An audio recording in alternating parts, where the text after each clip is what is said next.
What is popping, everybody? Bailey Strasser here. Welcome to another episode of Wisco Sports Weekly, where we're talking about the big trade that just took place yesterday.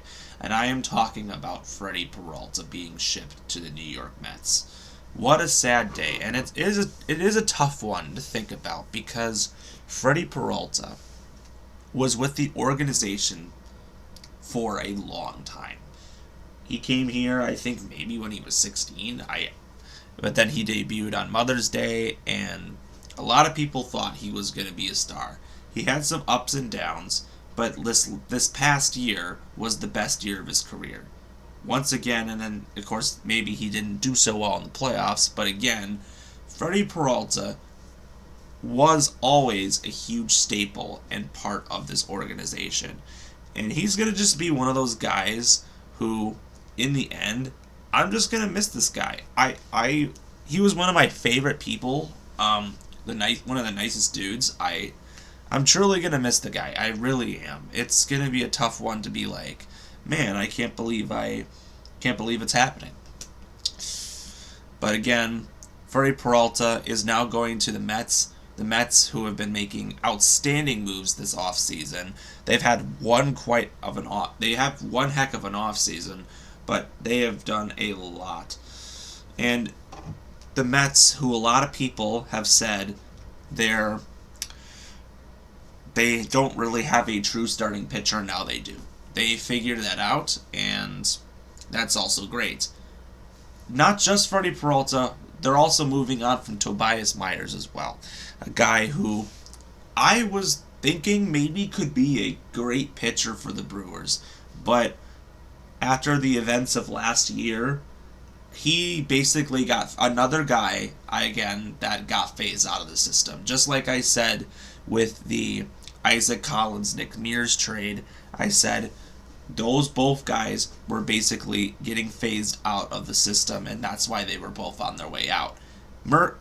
Tobias Myers was already out of the system. They weren't even playing him. If anything, they were using him as a bullpen guy. They liked other people more. You knew Tobias Myers was pretty much not going to be any... I mean, even with him on the team, with where we were at, even if we wouldn't have traded Peralta, I don't think Myers would have even had a shot to even be a starter. This is a place that he can actually thrive to be a starter. So in the terms, the Mets really did get what they needed. They got some pitchers because, truthfully, that is their weakness. They don't really have... Nolan McLean was the guy that I think was probably going to be their starting ace. I know he's a guy barely got much starts, but still, there's a lot to be said. I don't even know, but they did what they did, and the Mets should be very happy for what they got in this trade. I wish the best for Freddie, and I'm definitely going to miss the guy. I mean, he was one of the best players I think we've ever had in the franchise, and it's going to suck to see it, but in the end, we got some prospects. 2 top prospects that the Mets had in their farm system.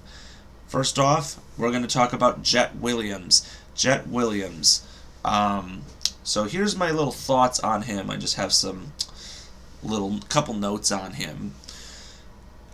He is a utility guy. He can play outfield, second base, shortstop, pretty much any position. I feel like he'd be better off in the infield because of how much depth we have in the outfield, but again, he's a utility guy. You can stick him anywhere, but again, he doesn't have the most power, doesn't have the biggest arm, but once again, he's short, he plays defense, he does the little things, and he has great seasons in the minors. Kind of reminds me of somebody that we got from last year, Caleb Durbin. But Jet Williams is very fast, spent all of 2024 with an injury. 2023 and 2025 spent the entirety of those seasons in the minors, but Mets players were always talking about how good of a player he was. But again, from what I'm seeing, being a middle defender, a base machine, all that stuff, that's a Pat Murphy type player. That's basically what we've been getting. Every single player in our organization is that they just like those short guys. That's what Pat Murphy likes. Those are his type of players. And truthfully, if Ortiz has another struggling season, you could actually see this guy maybe get a chance and they could plug him in at shortstop. I don't know. This could definitely happen. Do I think we'll see Jet Williams maybe this season? I think so. I mean, he wouldn't be starting if he was on the Mets, given what they have right now.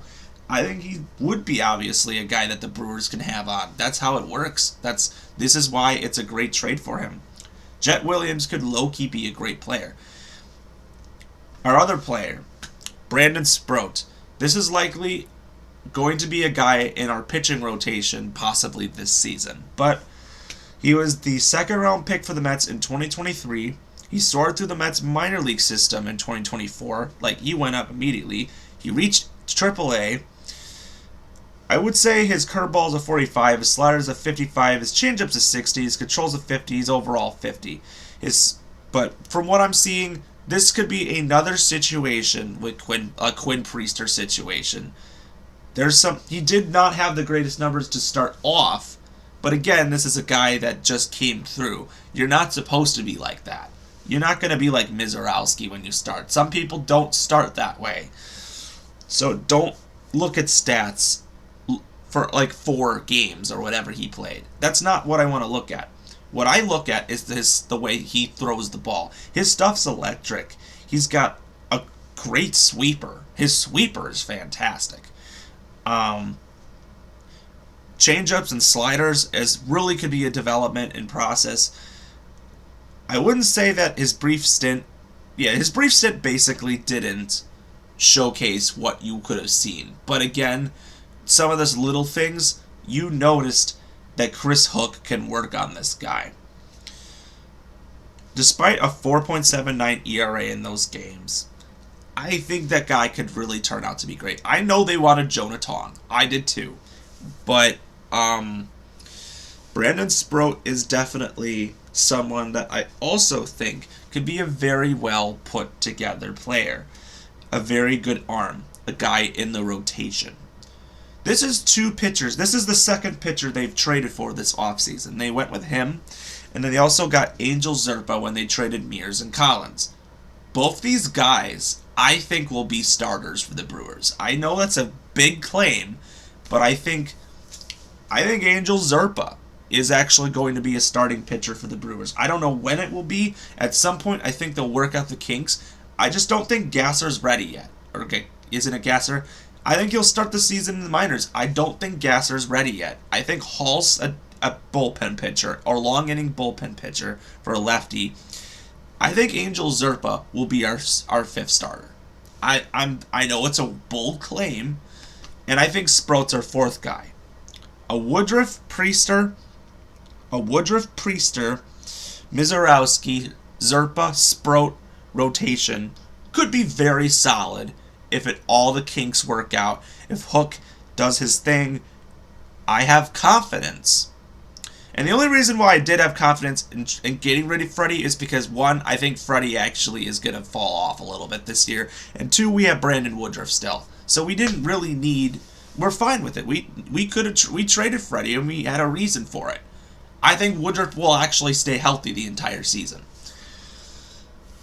In the end, I think both these guys will be on the Brewers at some point this season. All 3 of these trades that we got, they'll all be on the Brewers at some point this season. I think 2 of these guys will actually be in the starting rotation. I know that Zerpa was a relief guy, but I think he has the mechanics to be more of a starting pitcher than a relief pitcher. I think the Royals just weren't looking at him correctly.